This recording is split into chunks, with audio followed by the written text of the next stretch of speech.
नोटबंदी दुनिया का सबसे बड़ा भ्रष्टाचार, गरीबों का पैसा लेकर अमीरों की तिजोरी भरी गई। समाजवादी पार्टी के राष्ट्रीय अध्यक्ष एवं उत्तर प्रदेश के पूर्व मुख्यमंत्री अखिलेश यादव ने 2016 में की गई नोटबंदी से जुड़े केंद्र के फैसले की कड़ी आलोचना करते हुए शनिवार को कहा कि ये दुनिया का सबसे बड़ा भ्रष्टाचार है।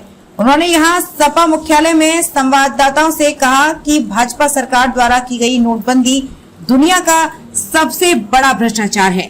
देश में जो धोखाधड़ी और 15 लाख करोड़ रुपए का नुकसान हुआ था, उसी की भरपाई के लिए केंद्र ने सोची समझी रणनीति के तहत नोटबंदी का फैसला लिया था। प्रधानमंत्री नरेंद्र मोदी ने 8 नवंबर 2016 को नोटबंदी की घोषणा की थी, जिसके तहत 500 रुपए और 1000 रुपए के पुराने नोटों को चलन से बाहर कर दिया गया था। अखिलेश ने दावा किया कि नोटबंदी के दौरान सरकार ने जनता का सारा पैसा बैंकों में जमा करा दिया, गरीबों का पैसा लेकर अमीरों की तिजोरी भरने का काम किया। उन्होंने कहा, प्रधानमंत्री जी ने कहा था कि नोटबंदी से भ्रष्टाचार और आतंकवाद खत्म हो जाएगा, महंगाई कम होगी, लेकिन उनका दावा झूठा साबित हुआ। नोटबंदी के बाद भी न भ्रष्टाचार कम हुआ, न महंगाई रुकी और न ही आतंकवाद खत्म हुआ।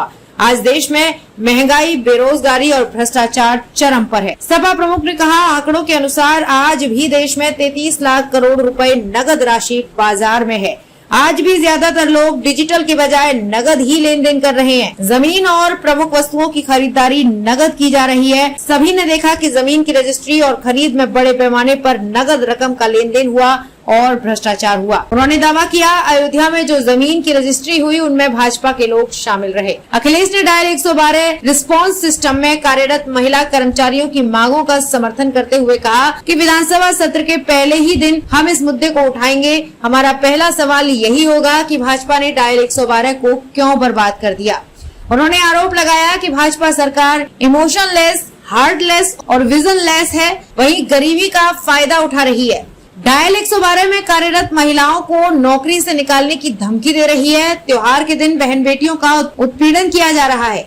डायल 112 में काम करने वाली महिलाओं के प्रदर्शन के बारे में सपा के मुख्य प्रवक्ता राजेंद्र चौधरी ने पीटीआई भाषा से कहा, 2022 के उत्तर प्रदेश विधानसभा चुनाव के दौरान भाजपा ने वादा किया था कि वो इन महिलाओं का वेतन 3000 रुपए बढ़ाएगी, लेकिन इसे पूरा नहीं किया गया। अखिलेश ने कहा कि हम इन महिला कर्मचारियों को भरोसा दिलाते हैं कि सपा की सरकार बनने पर उनका वेतन बढ़ा देंगे। उन्होंने कहा कि अगर उनकी मांग 3000 रुपए है तो हम इसे दोगुना 6000 रुपए बढ़ा देंगे। पूर्व मुख्यमंत्री ने कहा, समाजवादी सरकार में हमने उत्तर प्रदेश पुलिस को रिस्पांस सिस्टम यूपी डायल 100 दिया था। इसके लिए पुलिस के अधिकारियों को न्यूयॉर्क और सिंगापुर भेजा गया था। न्यूयॉर्क पुलिस जिस तरह काम करती है उस बारे में पूरी जानकारी ली गई थी और उसे उत्तर प्रदेश के अनुरूप बनाकर पुलिस को दिया गया था, ताकि प्रदेश की जनता को किसी भी घटना दुर्घटना में जल्द से जल्द पुलिस की मदद मिले। सपा प्रमुख ने कहा कि भाजपा सरकार ने डायल 100 पुलिस सेवा को 112 बनाकर बर्बाद कर दिया। उन्होंने आरोप लगाया, आज पुलिस सबसे भ्रष्ट हो चुकी है, हर थाना बिका हुआ है। भाजपा सरकार पूरे प्रदेश में देवरिया जैसी घटनाएं कराना चाहती है।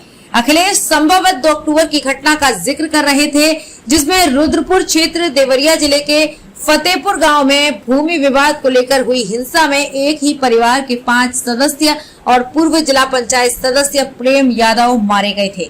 अग्निवीर योजना का जिक्र करते हुए सपा प्रमुख ने कहा, इसी तरह भाजपा सरकार ने अग्निवीर योजना लाकर नौजवानों को धोखा दिया है। गरीबों की गरीबी का फायदा उठाया जा रहा है। अग्निवीर योजना आधी अधूरी नौकरी है। उन्होंने कहा, सपा को भविष्य में जब भी मौका मिलेगा हम अग्निवीर योजना को खत्म कर फौज में पहले जैसी पूर्ण सेवा काल की नौकरी देंगे। नोटबंदी के दौरान कानपुर देहात के रसूलाबाद क्षेत्र में पंजाब नेशनल बैंक में नोट बदलवाने के लिए लंबी कतार में लगी एक महिला ने शिशु को जन्म दिया था और अखिलेश ने ही उस नवजात को खंजाची नाम दिया था। सबसे पहले मैं आप सबको आज के त्योहार की बहुत शुभकामनाएं देता हूँ। हर वर्ष की तरह खजांची का जन्मदिन हम लोग मनाते हैं। थोड़ी तारीख इधर उधर हो गई है, क्योंकि मध्य प्रदेश के चुनाव की वजह से जिस तारीख में हम लोग जन्मदिन मनाते उस दिन नहीं मना पा रहे हैं। आज त्योहार भी है और आज ही हमने मान लिया खजांची का जन्मदिन भी है। हालांकि जन्मदिन मनाने की जिम्मेदारी भाजपा की ज्यादा है, लेकिन भाजपा के लोग अभी भी याद नहीं कर रहे हैं। नोटबंदी करके सोची समझी रणनीति के तहत ये लिया हुआ फैसला है, क्योंकि जो आंकड़े बताते हैं और समय समय पे जो चीजें सामने आती हैं, लगभग 15 लाख करोड़ रुपए कॉर्पोरेट लॉस, कॉर्पोरेट फ्रॉड की वजह से जो नुकसान हुआ था नोटबंदी के माध्यम से, मुझे लगता है कि उसकी भरपाई की गई है।